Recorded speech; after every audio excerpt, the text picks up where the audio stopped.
होंगे। आप सभी का मैं वेलकम करना चाहता हूँ आपके अपने चैनल स्किल्स बाय खन्ना में।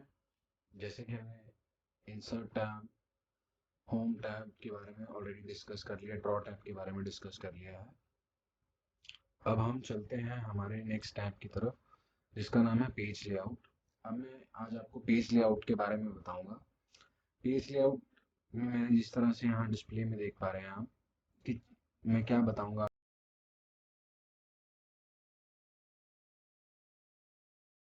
कलर चॉइस के बारे में बताऊंगा, फ़ॉन्ट्स के बारे में बताऊंगा, मार्जिन्स के बारे में बताऊंगा, ओरिएंटेशन क्या होती है ये बताऊंगा, साइज़ क्या होता है ये बताऊंगा, प्रिंट एरिया क्या होता है ये बताऊंगा, ब्रेक क्या होता है ये बताऊंगा, बैकग्राउंड में इमेज या कोई इमेज कैसे लगा सकते हैं ये बताऊंगा। अगर प्रिंट करना है तो प्रिंट टाइल्स के ऑप्शन से किस तरह से प्रिंट किया जाता है, ठीक है। स्केल टू फिट का मतलब क्या है, शीट पॉइंट ऑफ व्यू से ग्रिड लाइंस चाहिए नहीं चाहिए, व्यू खास सिर्फ देखनी है या प्रिंट करनी है, हेडिंग्स प्रिंट करनी है या देखनी है, तो ये सब मैं आज आपसे डिस्कस करूँगा। जैसा कि आप शीट पर देख पा रहे हैं, कुछ ये डेटा है, मैं सिलेक्ट करता हूँ और ये डेटा लगभग लगभग अगर मैं देखूँ, मैं आपको ये बता देता हूँ। ये जो आप यहाँ नीचे देख पा रहे हैं, यहाँ पे एवरेज लिखा हुआ है, काउंट 27 लिखा हुआ है, मिनिमम 70 लिखा हुआ है और मैक्सिमम नंबर 913 लिखा हुआ है, और जोड़ा जाएगा सभी को तो ये 14,157 बन जाएगा। यहाँ पे राइट क्लिक करेंगे, जो जो आपको ऑप्शंस चाहिए जैसे कि सेल मोड, फ्लैश फिल, जैसे मैंने वर्कबुक स्टैटिस्टिक्स भी ले सकते हैं, सेंसिटिविटी, सिग्नेचर, मैंने इन सब की परमिशन पे सेलेक्ट किया हुआ है। मैं न्यूमेरिकल काउंट पे भी सेलेक्ट कर लेता हूँ, तो यहाँ पर निकल के आ जाएगा, न्यूमेरिकल काउंट भी निकल के आ जाएगा। कुछ बेसिक फार्मूलाज जो इनहेरिएंटली एक्सेल देता है, उसके कुछ इफ़ेक्ट्स हैं, जैसे सम, मैक्स, मिन, काउंट, तो ये इस वाले एक्सिस पे डिस्प्ले हो जाते हैं। एसेसिबिलिटी, इन्वेस्टिगेशन, नाम लोग, ठीक है। ये माइक्रो रिकॉर्डर के लिए है। यहाँ पर ही पेज लेआउट का सेक्शन बना हुआ है, देख रहे हैं आप। यहाँ पे पेज ब्रेक व्यू है, यहाँ से हम स्क्रीन को जूम इन जूम आउट करते हैं। और अगर मैं इसके, ये देखें, यहाँ से जूम इन जूम आउट करते हैं बाय क्लिकिंग, ठीक है। अभी 90 है, मैं चाहता हूँ 120 हो जाए, तो 120 में 2 बार क्लिक किया, 120 हुआ। अब मैं दोबारा से 90 चाहता हूँ, तो 90 हो गया 3 बार क्लिक करने पे। हर बार 10% बढ़ता है, देखो, एक बार बढ़ा, 2 बार 10%, तीसरी बार फिर 10%। अब मैंने फिर डिक्रीज़ किया। अब मुझे कस्टमाइज्ड बढ़ाना है, मैं इसको अब 95% करना चाहता हूँ। अगर देखें यहाँ पे मैग्नीफिकेशन, जूम मैग्नीफिकेशन के बारे में, तो यहाँ पर मैग्नीफिकेशन बता भी रहा है, ये आपको कुछ डिफ़ॉल्ट ऑप्शन देता है। डिफ़ॉल्ट ऑप्शन में ये आपको 200% सेलेक्ट करोगे, ओके करोगे तो ये इतना जूम कर लेता है। फिर दोबारा यहाँ क्लिक करोगे, अगर आप 100% जूम करोगे तो ये इतना स्क्रीन आपको देता है। फिर दोबारा क्लिक करोगे और 75% करोगे तो ये बेटर व्यू देता है, काफ़ी ज़्यादा एरिया कवर कर लेता है और डिस्प्ले इतना छोटा भी नहीं होता है। तो 75 से 80% का डिस्प्ले जो है A to Z कवर कर पाता है, लगभग लगभग, ठीक है। और अगर फिट सेक्शन करना है तो ये देखें, फिट सेक्शन हो गया। और अगर आपको फिट सेक्शन में 81% लिया है इसने। और अगर कस्टमाइज़ करना है तो यहाँ पर अपने हिसाब से आप वैल्यू को एंटर कर सकते हैं। सपोज़ कीजिए मुझे 78% व्यू देखना है अपनी शीट का, और मैं चाहता हूँ कि अब मैं 78% देखूँ। तो मैंने क्या किया, मैं यहाँ से इस 81% जहाँ लिखा था उस पर डबल क्लिक किया या सिंगल क्लिक किया, एक पॉप आउट निकल के आया जिसमें लिखा था मैग्नीफिकेशन। उसमें मैं कस्टम में गया, कस्टम में मैंने 78 एंटर किया और यहाँ पर जाके मैंने ओके कर दिया। जब मैं 78 ओके करता हूँ तो मैं ये पाता हूँ, अगर मैं इसको थोड़ा इधर करूँ, क्योंकि ये स्क्रीन में 3 सेल एक्स्ट्रा दिख रहे हैं मुझे, तो मुझे लगता है कहीं ना कहीं ये मुझे 85% पे ये हट जाएंगे। 85% पे नहीं हटे, तो मुझे लगता है कि मैं इसको यूँ बढ़ाऊँ तो बेटर रहेगा। 85% मैंने जब किया था तो हटे थे ये, चूँकि मेरा सिलेक्शन वहाँ रह गया था। 85% किया तो ये हटे, ठीक है। लगभग अब 1 सेल रह गया दिख रहा है जो। मैं आपको यहाँ से शुरुआत करने जा रहा हूँ। अब मैंने ये आपको बता दिया। यहाँ पे मेरा नमलोक ऑन है, तो नमलोक ऑन होगा जब, तो यहाँ पर ऑप्शन आ जाएगी, देखें कीबोर्ड में ऑप्शन होता है नमलोक का, तो मैंने उसको ऑन किया हुआ है। अगर मेरा कैप्स लॉक ऑन होगा तो कैप्स लॉक ऑन लिखा आ जाएगा। ठीक है, ये मैं आपको बताना चाह रहा था। इस टैब पे भी आप एक्टिवेट कर लीजिएगा फंक्शनैलिटीज़ को, राइट क्लिक कीजिएगा। आपको क्या क्या चाहिए, आपको average, count, numerical, minimum, maximum, sum, zoom, slider, zoom, micro recording option, scroller और कैप्स और नाम लॉक चाहिए आपको। ये सब तो ऑन रखिएगा। उसके बाद जब मैंने आपको फ्लैश फिल बताया था, उसके लिए भी ऑन रखिएगा, आपको काफ़ी हेल्प करेगा। तो आइए चलिए अब शुरुआत करते हैं आगे। कुछ पॉइंट्स होते हैं जो बताने बहुत ज़रूरी हो जाते हैं, जो छोटे छोटे 1 1 मिनट के पॉइंट्स हैं एक्सेल के, पर वो स्किप ना हो, तो जिस तरह से वो मुझे लगता है आपको बताने चाहिए, मैं आपको बता देता हूँ। एज सच उसके लिए कोई हम ऐसा नहीं कर सकते कि एक नया फंक्शनैलिटीज़ को अलग से दिखाया जाए। तो उम्मीद करता हूँ आप सभी को ये ऑप्शंस के बारे में समझ में आ रहा होगा। आज हम दोबारा से चलते हैं, तो हम पेज लेआउट पर चलते हैं, चूजिंग ऑफ थीम्स पे चलते हैं। यहाँ पे पेज लेआउट है। पेज लेआउट में पहले देख लेते हैं कितने तरह के ऑप्शंस आते हैं। पेज लेआउट में थीम्स का ऑप्शन आता है, पेज सेटअप का ऑप्शन आता है, स्केल टू फिट का ऑप्शन आता है, शीट ऑप्शंस का ऑप्शन आता है, अरेंज का ऑप्शन आता है, और यहाँ पे देखें तो वो खुल जाता है। पॉप आउट अगर बाहर निकालना है तो इसका इस तरह से, यहाँ पर नहीं बना हुआ है क्योंकि यहाँ पे कोई पॉप आउट बाहर नहीं आता। तो थीम्स क्या काम करती हैं, पहले यहाँ पर आते हैं और यहाँ पर देखते हैं कि यहाँ पे लिखा हुआ है theme 1 office, facet, gallery, integral, ion, ion board, organic, retrospect. तो ये डिफरेंट टाइप्स ऑफ थीम्स हैं जिनमें अलग अलग कलर्स हैं। जैसे कि अगर मैं मुझे चेक करना है कि मुझे क्या थीम चाहिए या क्या मेरे लिए बेस्ट रहेगा, तो ये तो एक एक्सपीरियंस है। जब आप डिफरेंट टाइप ऑफ थीम्स को यूज़ करेंगे और बेस्ड ऑन दैट एक्सपीरियंस आपको पता चलेगा आपकी सिचुएशन के अकॉर्डिंग आपको क्या चाहिए। पर अगर आप चाहें कि आपको पर्पलिश में रखना है या कुछ ग्रीनिश में रखना है, क्योंकि ये मेन कलर आप ये देख रहे हैं, ये सेंटर वाले कलर, इनका काफ़ी इम्पेक्ट रहता है सेंटर कलर्स का, ये देखो। ठीक है, ये कैसे रहता है मैं आपको बताऊंगा आगे फिर कभी। मैं यहाँ ऑफिस पे गया तो मेरी थीम्स में क्या चेंज हुआ कि मेरी जो हेडिंग्स वगैरह हैं उनके कलर चेंज हो जाएंगे, मेरे फ़ॉन्ट का साइज़ चेंज हो जाएगा। ठीक है, अब मैं ऑफिस की जगह गैलरी पे जाता हूँ, तो गैलरी पे मेरा फ़ॉन्ट साइज़ चेंज हुआ, पूरी शीट पर इफ़ेक्ट आता है इसका। और गैलरी पे जब मैं गया तो मेरी जो नीचे डिस्प्ले थी ये पूरी पर्पल हो गई है, और लाइट पर्पल और वाइट का डिस्प्ले आ रहा है। अगर मैं इसके और बगल में जाता हूँ तो इसके अंदर सारे कलर ब्लूइश और ग्रीनिश कलर में हैं। तो यहाँ देखें, तो इसने इस टाइप का कलर लिया। अगर मैं पर्पल कलर में जाता हूँ तो यहाँ पर मैं देखता हूँ, यहाँ पर है। अगर मैं ऑरेंज रेड में जाता हूँ तो यहाँ पर है आयॉन बोर्ड रूम। ठीक है, और अगर मुझे ग्रीनिश कलर चाहिए तो मैं यहाँ जाता हूँ। ठीक है, और मुझे सेलेस्टियल में जाता हूँ तो मुझे इस तरह से कलर दिखते हैं, बर्लिन में इस तरह से दिखते हैं। फ़ॉन्ट्स में इफ़ेक्ट क्या है, रीडेबिलिटी यूज़र की बढ़ जाती है और बेटर डिस्प्ले होता है।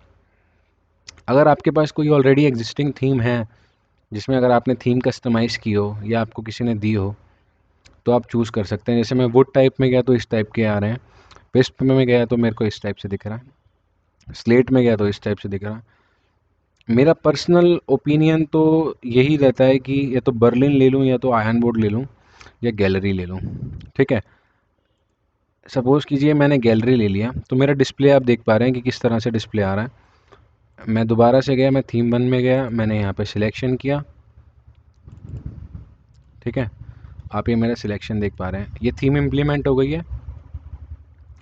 अब यहाँ पे देखें कलर ऑप्शन है, यहाँ से भी चेंज कर सकते थे हम। ठीक है, यहाँ से भी हम कलर कस्टमाइज़ कर सकते थे। यहाँ पे कुछ डिफ़ॉल्ट ऑप्शंस दे रखे हैं, जैसे ब्लू वार्म है, blue blue two, blue green, green green yellow, yellow yellow orange, orange orange red, red orange, red red violet, violet 1, violet 2, median, paper. Suppose मैंने पेपर सिलेक्ट किया, ये थीम इम्प्लीमेंट होगी अब। तो देखें कितना ब्यूटीफुल कलर आ रहा है डिस्प्ले पे। मैं जूम करके आपको दिखाता हूँ ताकि आपको और बेहतर लगे। सपोज़ मैं 100 कर देता हूँ, तो ये देख सकते हैं ये सिलेक्शन पे काफ़ी ब्यूटीफुल कलर आ रहा है, जो कि आईज़ को बहुत सूथिंग लग रहा है, प्रेजेंटेशन में बहुत इफ़ेक्टिव रहता है। सबसे बेस्ट वे यही रहता है कि आप अपनी शीट की थीम को पहले सिलेक्ट कर लें, और एक दो थीम्स को आप हमेशा अपने लेटर मतलब आप अपनी हॉट लिस्ट में रखें कि आपको ये यूज़ करनी ही है। अब यहाँ पर मैंने आपको बताया कि हम कस्टमाइज़ कर सकते हैं कलर को। तो आप ये देखें, यहाँ पे कस्टमाइज़ करने के लिए क्या बता रखा है। थीम कलर अगर आप देखें तो यहाँ पे दिखा रहा है बैकग्राउंड डार्क, दिखा रहा है ना। ये लाइट 2 का बैकग्राउंड है, ये लाइट 1 का बैकग्राउंड है, डार्क 1 का बैकग्राउंड, डार्क 2 का बैकग्राउंड। ये 1 है, ये 2 है, याद रखना। अब एसेंट 1 जो दिखा रहा है वो ये दिखा रहा है, ये वाला। ये जो बार ग्राफ्स देख रहे हो आप, यहाँ पे अगर मैं जाता हूँ ब्लैक करता हूँ तो ये ब्लैक हो जाता है, देखो। यहाँ पे मैं जाता हूँ और ये वाइट करता हूँ तो ये वाइट हो जाता है। यानी कि ये 1 2 3 4 5 6 6 एसेंट दिए हुए हैं, यानी कि यहाँ पे मुझे कलर चूज़ करना है। सपोज़ मैं येलो करता हूँ तो वो येलो ले लेता है। इस तरह से आपको कलर वेरिएशन रखनी है। जो बेस्ट वेरिएशन वो यही है, लाइट टू डार्क या डार्क टू लाइट जाएँ आप, ठीक है। तो मैं यहाँ पे सपोज़ ये ले लेता हूँ, और यहाँ पे उसके बाद डार्क ब्लू ले लेता हूँ, उसके बाद एक पर्पल कलर का शेड ले लेता हूँ, उसके बाद एक लाइट पर्पल ले लेता हूँ। हाइपरलिंक्स यहाँ देख रहे हैं, तो मैं हाइपरलिंक्स को हमेशा ब्लैक दिखाना चाहता हूँ, और फॉलोड बाय हाइपरलिंक्स को मैं लाइट ग्रे इसमें दिखाना चाहता हूँ। तो मुझे यहाँ पर दिख गया, और मैं इस कलर का नाम दे सकता हूँ स्किल्स बाय खन्ना। तो जब मैं इसको ओके करूँगा सेव करने के लिए, देखें जो लाइट बैकग्राउंड रहेगा उस पे इस टाइप से कलर दिखेगा, डार्क बैकग्राउंड पे इस टाइप से कलर दिखेगा, ठीक है। अगर मैं इसको सेव करता हूँ यहाँ पे, तो इसने ये कलर ले लिया, और मेरी ये थीम जो है ये नहीं दिख रही है। मैंने यहाँ पे गया और मैंने यहाँ वाइट सेलेक्ट किया। मैं दोबारा से यहाँ से पेज लेआउट में आता हूँ और कलर पे जाता हूँ, तो ये स्किल्स बाय खन्ना जो है ये इसने कस्टम कलर ले लिया, और एसेंट 1 to 6 के कलर ही आपके इम्पॉर्टेंट कलर्स रहते हैं। उसके बाद बैकग्राउंड के कलर हैं वो आप सेलेक्ट कर सकते हैं। मुझे जो बेटर लगता है, मैं यहाँ पर आया, सॉरी, जो यहाँ पर था,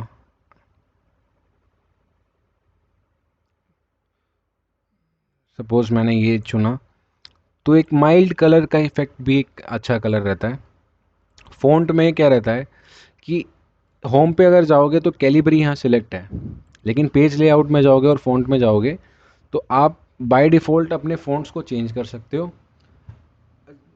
टाइम्स न्यू रोमन, कैलिबरी, ये काफ़ी ज़्यादा चलते हैं, ठीक है।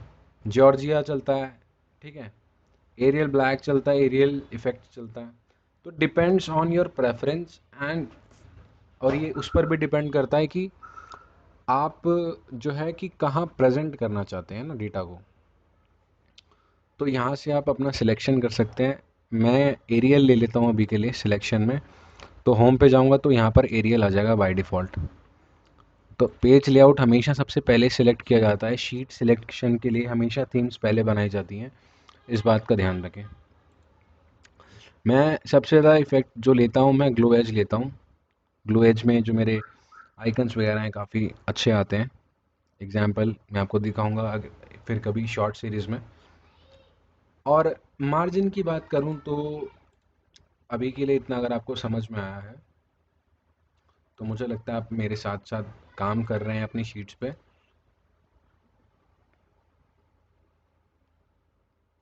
अब एक शीट का A4 साइज़ होता है, मैंने आपसे बताया था, ये देखें। अब इसने बताया फ्री स्पेन्स पे काम नहीं करता, ये बात सही है। तो मैं यहाँ पर गया, फ्री स्पेन्स हटा दिए मैंने। पेज लेआउट, अब ये मार्जिन्स पे मैं जाता हूँ तो कस्टम सेटिंग। मार्जिन क्या रहता है ना कि ये देखो, अगर आप यहाँ पे ये कोई शीट होगी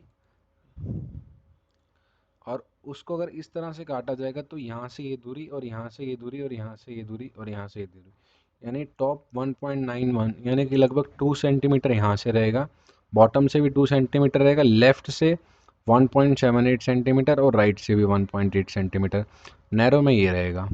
अब ये इफ़ेक्ट कैसे दिखेगा, कंट्रोल भी हम करेंगे तो हमें देखें नैरो में नैरो है तो ये पेज का अलाइनमेंट पे कहाँ पहुँच गया। मैं यहाँ पे जाता हूँ, मैं नॉर्मल करता हूँ, कंट्रोल पी करता हूँ तो ये सेंटर अलाइन हो जाएगा। देखें यहाँ से यहाँ की दूरी, यहाँ से यहाँ की दूरी, ये दूरी दोनों में सेम, और यहाँ से यहाँ की दूरी सेम, चूँकि हमारे पास प्रिंट करने के लिए ही इतना था। अभी मैं बैक करता हूँ यहाँ से, मार्जिन मैंने आपको बताया, आप अकॉर्डिंग टू योर रिक्वायरमेंट आपको मार्जिन नहीं छोड़ना है, आप यहाँ से कम बढ़ा सकते हैं। ठीक है, लेफ़्ट में कम करना है तो यहाँ पर जा सकते हैं, राइट में देखो अगर आप कम करोगे तो आपको ये पता चलेगा। ये सब का सब जो है आपकी रिक्वायरमेंट पे डिपेंड करता है मार्जिन। ठीक है, और मैं इसको यहाँ से कट कर देता हूँ। Header, right, footer, bottom, left, यानी कि ये जो है इसका, और यहाँ पे हेडर है और ये फुटर है। ये देखो, ये यहाँ से यहाँ तक फुटर और यहाँ से यहाँ तक बॉटम, ये वाली लाइन से लेके ये वाली लाइन तक बॉटम, इन दोनों के बीच में एक लाइन जा रही है और उसके नीचे का डेटा फुटर, यानी कि 1.9 माइनस 0.8, यानी कि यहाँ से लेके ये दूरी कितनी हो गई 1.1 और ये 0.8 हो गई। फुटर के लिए मुझे और चाहिए तो मैंने ये बढ़ा दिया, 1.3 कर दिया, तो मेरा फुटर यहाँ से बढ़ जाता है। देखो फुटर पे गया तो मेरा ये लाइन एक्टिवेट हुआ, बॉटम पे गया तो ये लाइन एक्टिवेट हुआ, लेफ़्ट पे गया तो ये लाइन एक्टिवेट हुआ, राइट पे गया तो ये लाइन एक्टिवेट हुआ, हेडर पे गया तो ये लाइन एक्टिवेट हुआ, और टॉप पे गया तो ये लाइन एक्टिवेट हुआ। तो जब आप ये करते रहेंगे प्रैक्टिस, तब आपको पता चल जाएगा किस तरह से प्रीव्यू आएगा। मैं यहाँ पे इसको कैंसिल करता हूँ। ठीक है,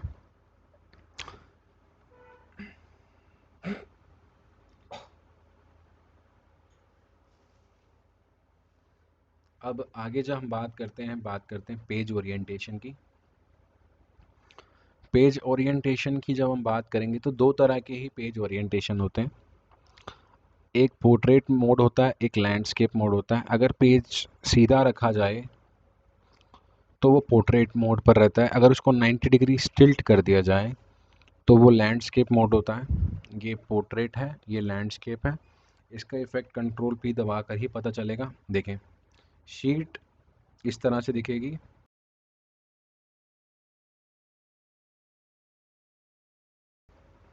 ठीक है। इस समय हमारे पास 3 पेज प्रिंट होने के लिए हैं। ठीक है, मैं यहाँ से बैक लेता हूँ। और आगे साइज़ की बात करें तो हमारे पास लेटर होता है, टैबलॉइड है, लेजर है, लीगल है, A3 है, A4 है। क्योंकि बिजनेस वर्ल्ड, कॉर्पोरेट वर्ल्ड्स में हम A4 का, ऑफिशियल वर्क्स में हम A4 शीट को हम बहुत प्रेफरेंस देते हैं, तो मैं यहाँ पर A4 कर लेता हूँ। यहाँ पे प्रिंट देने के लिए ये बहुत सारी शीट में डेटा है, इस शीट में बहुत सारा डेटा है, मुझे एक डिफाइंड डेटा ही प्रिंट करना है। सपोज़ मुझे A टू Z ही जी प्रिंट करना है और इतना डेटा प्रिंट करना है, तो मैं यहाँ पर गया और मैंने ये कर दिया सेट प्रिंट एरिया। जब मैं सेट प्रिंट एरिया करूँगा और कंट्रोल पी करूँगा तो मुझे सिर्फ यही डेटा डिस्प्ले होगा प्रिंट होने के लिए, और डेटा नहीं दिखेगा। मैं यहाँ पर गया प्रिंट एरिया में, मैंने क्लियर कर दिया प्रिंट एरिया, तो बैक टू नॉर्मल हो जाएगा। थीम्स के बाद पेज सेटअप की बात कर रहे थे हम। ठीक है, अब यहाँ पर एक पेज ब्रेक डला हुआ है जो कि, ठीक है, दिख रहा होगा आपको, ये रहा एक, ये दिख रही है लाइन, ये पेज ब्रेक है, remove page break, insert page break. ठीक है, अब आप ये कैसे कीजिएगा, जब कंट्रोल, ये यहाँ पर भी ऑप्शन रहता है पेज ब्रेक का, ये देखें, ये पेज ब्रेक है, ये पेज ब्रेक है। ठीक है, अब यहाँ पे देख सकते हैं ये पेज ब्रेक यहाँ से यहाँ चला गया, इसको वापस हम यहाँ ले आए, तो यानी कि page 1, page 2, page 3, page 4, page 5, page 6, page 7, ऐसे बनेगा पेज, अगर पेज बनेगा तो इसमें। तो डिपेंड्स कि आप कैसे बनाना चाहते हैं। अगर आप सारे पेज ब्रेक हटा देते हैं तो यहाँ से यहाँ पेज 1 बनेगा, यहाँ से यहाँ पेज 2 बनेगा और ये पेज 3। अब देखें मुझे क्या करना है, मुझे उठाकर इसको यहाँ लेके आना है ताकि मैं इसको पेज 3 में ले आऊँ। तो 1 2 3। अब जब मैं प्रिंट करूँगा कंट्रोल P दबाऊँगा और तो सर सिर्फ मेरे 3 पेज आएंगे, जैसे कि एक ये और एक ये। अभी मैं आपको बताऊंगा सही प्रिंटिंग कैसे दी जाए, पर मैं आपको ये पेज ब्रेक बता रहा था। अब मैं दोबारा उठा के इसको यहाँ, सपोज़ करो मैं यहाँ ले आता हूँ कि मुझे ये चीज़ यहाँ तक चाहिए, तो ये सारा डेटा पेज 1 में आएगा। लेकिन मुझे चाहिए कहाँ तक, मुझे ये पेज 1 में चाहिए, जी तक का डाटा मुझे पेज 2 में चाहिए और एच से लेके ओ तक का डेटा पेज 3 में चाहिए। तो ये पेज ब्रेक्स हैं। सपोज़ मुझे यहाँ पर भी एक पेज ब्रेक देना है तो मैं यहाँ पर भी एक पेज ब्रेक डाल दूँगा, तो ये पेज 2 बन जाएगा, इसमें कोई इशू। और मैं यहाँ पर जाता हूँ रीसेट पेज ब्रेक करता हूँ, तो डिफ़ॉल्ट जो पेज ब्रेक लगता वो लगेगा ही लगेगा। उम्मीद करता हूँ आपको समझ में आ रहा होगा। ये सिर्फ पहले एक बार सुन लो, समझ लो कि मैं क्या इफ़ेक्ट्स दिखाना चाहता हूँ पेजेस को लेके। ये मैंने फिर से पेज ब्रेक जी पे किया तो ये पेज 1 में आया, ये पेज 2, ये पेज 3 में आया। फिर दोबारा मैं सेल्स व्यू में जाता हूँ तो मैं यहाँ पे क्लिक कर देता हूँ। अब मैं इसके अंदर एक बैकग्राउंड डालना चाहता हूँ, चूँकि मैंने नेट से कनेक्ट नहीं किया है तो मैं वर्क ऑफलाइन करता हूँ। वर्क ऑफलाइन में मैं ये वाला एक्सेल सिलेक्ट करके डालना चाहता हूँ, तो देखें। और जब मैं कंट्रोल P करूँगा इसमें तो बैकग्राउंड नहीं दिखेगा, ये बात भी ध्यान रखें, ठीक है। ये देखें कि पीछे बैकग्राउंड आ रहा है। अगर आपने हमारा चैनल अभी तक सब्सक्राइब नहीं किया है और आपको हमारे लेक्चर समझ में आ रहे हैं तो आप हमारे चैनल को सब्सक्राइब कर सकते हैं, ठीक है। इस तरह से हम चार्ट विजुअलाइजेशन में भी सीखेंगे आगे, पर बिगिनर सीरीज़ में जो हम कर रहे हैं वो हम सारे बिगिनर टू इंटरमीडिएट में आप नेविगेशन अच्छे से सीख लें, हर बटन का इस्तेमाल करना सीख लें, तभी तो हम उसको समझ रहे हैं। आपके पास सारे मसाले होंगे तभी तो सब्ज़ी अच्छी बनेगी। सब कुछ आपके पास रेडी आपको आता होगा तभी तो आप एडवांस लेवल पे काम कर पाओगे। अब मैंने क्या किया, मैंने बैकग्राउंड डाला, मुझे बैकग्राउंड नहीं पसंद आया, मैंने डिलीट कर दिया, बैकग्राउंड हट गया, ठीक है। इस वीडियो में मैं यहाँ पर पेज लेआउट में थीम्स और पेज सेटअप के बैकग्राउंड तक ही बता रहा हूँ। नेक्स्ट में प्रिंट टाइल्स का कॉन्सेप्ट बताऊंगा, scale to fit sheet options का बताऊंगा। हमसे जुड़े रहने के लिए हमारे चैनल को सब्सक्राइब कर लीजिए, और कोई आपको डाउट रहता है तो आप कमेंट कर सकते हैं। इस वीडियो में इतना ही। अब आप सभी से अलविदा लेता हूँ। Thank you.